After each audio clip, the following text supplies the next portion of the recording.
Styria we, though by no means magnificent people, inhabit a castle, or a schloss. A small income in the part of the world goes a great way. 800 or 900 a year does wonders. Scantily enough ours would have answered among wealthy people at home. My father is English, and I bear an English name, although I never saw England. But here, in this lonely and primitive place, where everything is so marvelously cheap, I really don't see how ever so much money would at all add materially to our comforts, or even our luxuries. My father was in the Austrian service, and retired upon a pension, and purchased this feudal residence, and the small estate on which it stands. A bargain! Nothing can be more picturesque or solitary. It stands on a slight eminence in the forest. The road, very old and narrow, passes in front of its drawbridge, never raised in my time, and its moat stocked with perch, and sailed over by many swans, and floating on its surface with white fleets of water lilies. Over all this, the schloss shows its many-windowed front, its towers, and its Gothic chapel. The forest opens in an irregular and very picturesque glade before its gate, and at the right a steep Gothic bridge carries the road over a stream that winds in the deep shadow through the wood. I have said that this is a very lonely place. Judge whether I say truth. Looking from the hall door towards the road, the forest in which our castle stands extends 15 miles to the right and 12 to the left. The nearest inhabited schloss of any historic associations is that of old General Spielsdorf, nearly 20 miles away to the right. I have said the nearest inhabited village because there is, only 3 miles westward, that is to say, in the direction of General Spielsdorf's schloss, a ruined village with its quaint little church, now roofless, in the aisle of which there are mouldering tombs of the proud family of Karnstein, who once owned the equally desolate chateau which, in the thick of the forest, overlooks the silent ruins of the town. Respecting the cause of the desertion of this striking and melancholy spot, there is a legend which I shall relate to you another time. I must tell you now how very small is the party who constitute the inhabitants of our castle. I don't include servants, or those dependents who occupy rooms in the buildings attached to this lodge. Listen and wonder. My father, who is the kindest man on earth, but growing old, and I, at the date of my story, only 19. 8 years have passed since I and my father constituted the family at the schloss. My mother, a Styrian lady, died in my infancy, but I had a good-natured governess, who had been with me from, I might almost say, my infancy.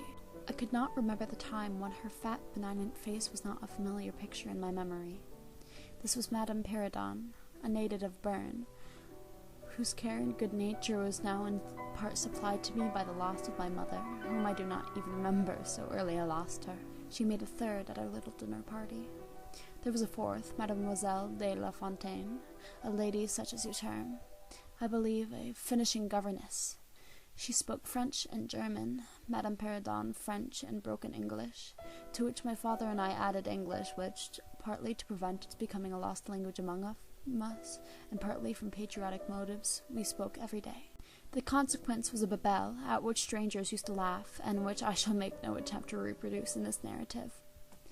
And there were 2 or 3 young lady friends besides, pretty nearly of my own age, who were occasional visitors, for longer or shorter term, and these visits I sometimes returned. These were our regular social resources, but, of course, there were chance visits from our neighbours of only 5 or 6 leagues distance. My life was, notwithstanding, rather a solitary one, I can assure you. My gouvernante had just so much control over me as you might conjecture with such sage persons would have in the case of a rather spoiled girl, whose only parent allowed her pretty nearly her own way in everything. The first occurrence in my existence, which produced a terrible impression upon my mind, which, in fact, had never been effaced, was one of the very earliest incidents of my life which I can recollect. Some people will think it is so trifling that it should not be recorded here. You will see, however, by and by why I mention it. The nursery, as it was called, though I had it all to myself, was a larger room in the upper story of the castle, with a steep oak roof. I can't have been more than 6 years old when one night I awoke, and looking around the room from my bed, failed to see the nursery maid. Neither my nurse was there, and I thought myself alone. I was not frightened, for I was one of those happy children who are studiously kept in ignorance of ghost stories, of fairy tales, and of all such lore as makes us cover our heads when the door cracks suddenly, or the flicker of an expiring candle makes the shadow of a bedpost dance upon the wall near our faces.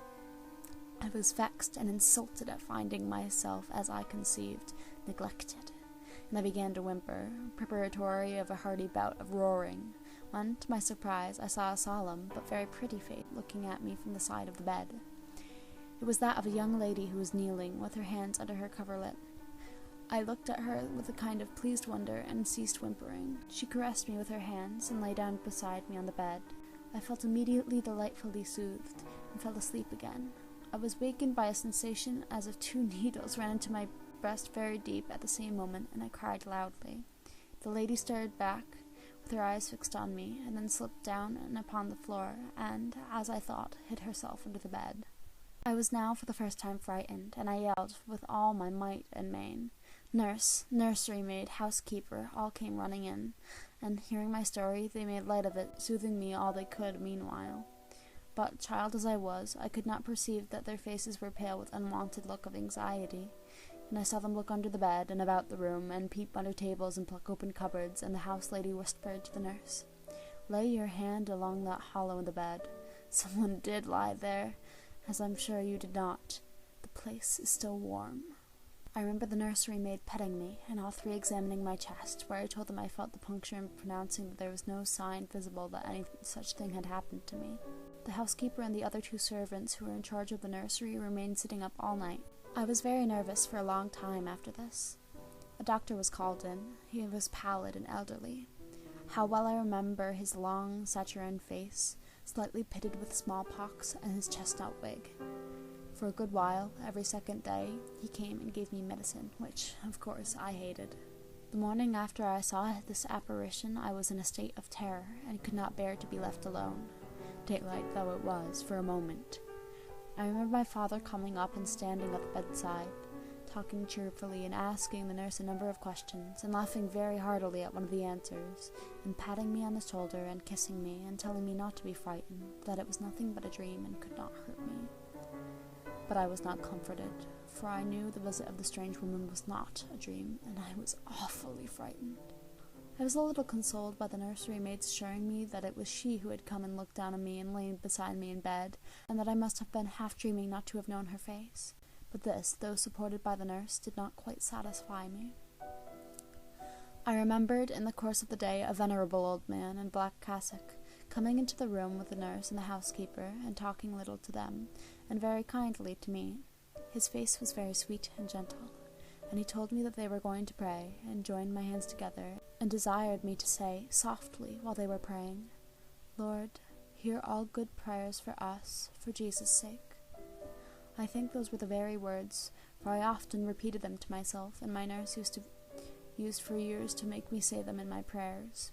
I remembered so well the thoughtful, sweet face of that white-haired old man in his black cassock, as he stood in that rude, lofty brown room, with the clumsy furniture of fashion 300 years old about him, and the scanty light entering its shadowy atmosphere through the small lattice. He kneeled, and the 3 women with him, and he prayed aloud with an earnest, quavering voice for what appeared to me to be a long time.